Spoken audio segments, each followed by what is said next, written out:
Do you still feel $1,000 is the correct amount to start to be successful with your plan? $1,000 was not enough in 2003. It was never designed to be enough. It's enough to buy an alternator for a car or a tire, maybe one or two. It's enough to take your kid to the pediatrician if they're sick, but it's not enough to be a real emergency fund. It's enough to keep the little things from kicking your butt off the get-out-of-debt wagon. Because when we first started this stuff years ago, I said, use all your savings, have zero.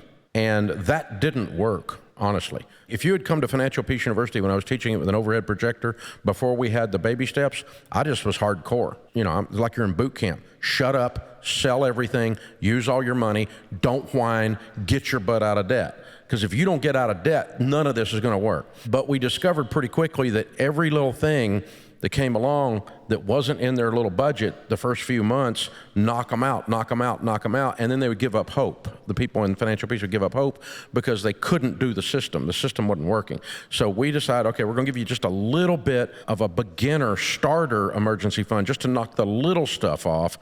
If you have a car transmission go out, it's not enough. If you have something big happen, it's not enough. It's not designed to be enough. It's just there to cover while you go through typically it's about 18 months. Out of the 10 million people that have been through Financial Peace University, it's 18 months to get out of debt, not counting your house. Baby step 2. Now, that means some of them do it in 3 months and some of them do it in 30, but the average is 18. So it's designed just to keep the little crap away, but if your car blows up during that 18 months, it's not enough. And it never was designed to be enough. So it doesn't need to be inflation adjusted because it wasn't supposed to be enough. But good question. Thank you, sir. Let's walk through that worst case scenario. You have an emergency that's more than $1,000. What do? We tell you to pause the baby steps and stack up cash really quickly. And most people doing the plan, they didn't have much more than $1,000 to begin with. And so this hypothetical scenario where they had so much money and could cover all these emergencies, it just doesn't exist. If we made the emergency fund in baby step 1 $5,000, we would have a tiny portion of the population be able to do that and have the hope and motivation to continue.